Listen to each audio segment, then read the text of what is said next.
In New Jersey, that means elderly, those with heart or lung disease, should limit their time and activities outside because of that smoke coming from the Canada wildfires. In the city, widespread haze once again and patchy smoke, sunshine and a high near 77. Again, 55 with sunshine at 6:51.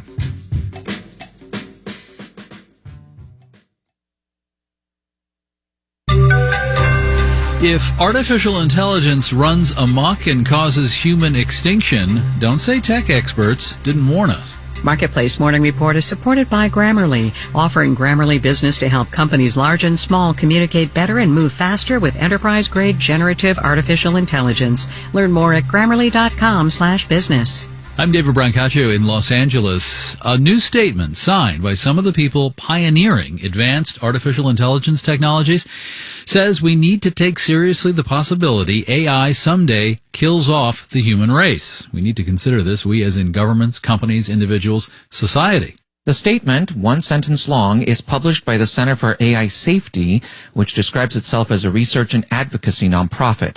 It says the risk of extinction from AI should be taken seriously, just as risks from pandemics and nuclear war. Signatories include Sam Altman, who heads OpenAI, which created ChatGPT. The Center for AI Safety says extinction may not be a threat posed now, but could be by future, more advanced AI systems. It says there needs to be a global effort to mitigate risks. I'm Nova Safo for Marketplace.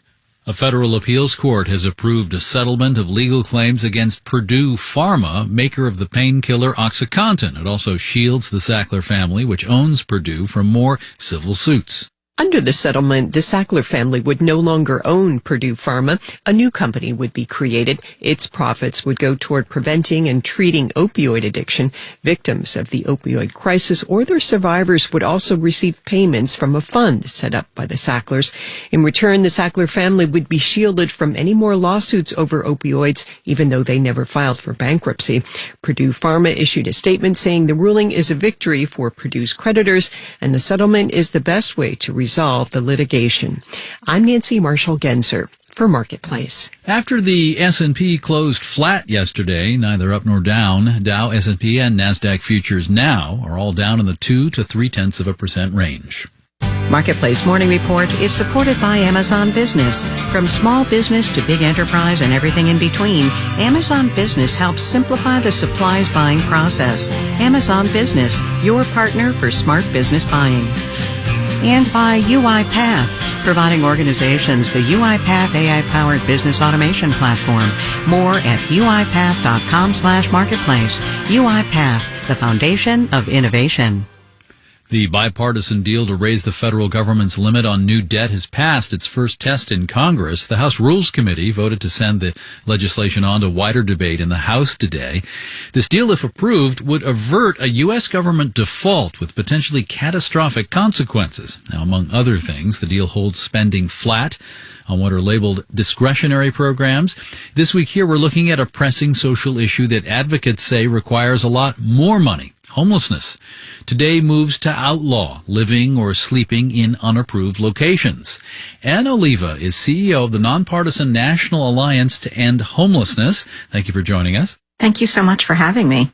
Give me a sense of what you're seeing in several states about what you might term criminalizing homelessness.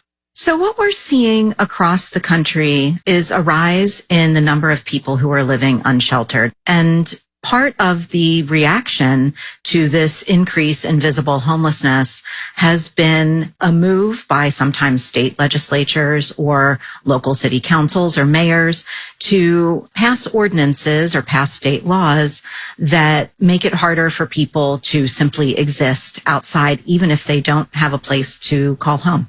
Let's talk about some ideas out of the Cicero Institute, a think tank started by Joe Lonsdale, who's the co-founder of the very successful big data analytics firm Palantir.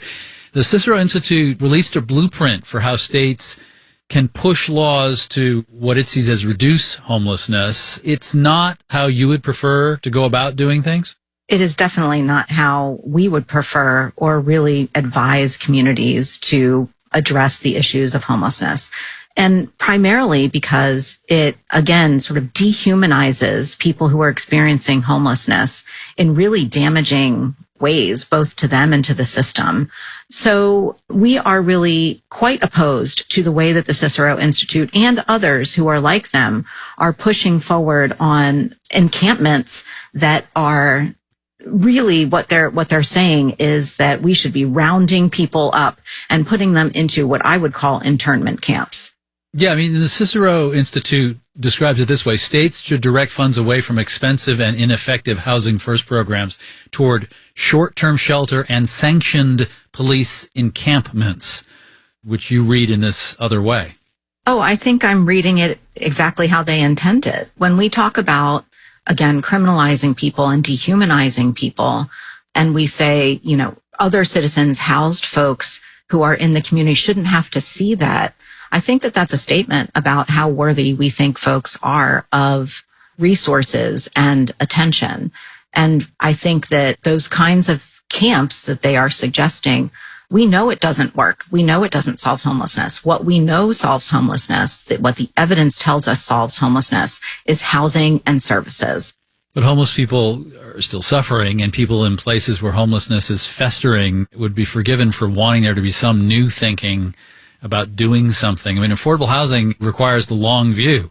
When we talk about what solutions need to be in place here at the Alliance, we often talk about what are the interim solutions that we can have in place while affordable housing is being built.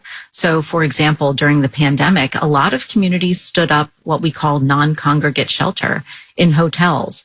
And the data and information that we've gleaned from that is that people did well in those programs.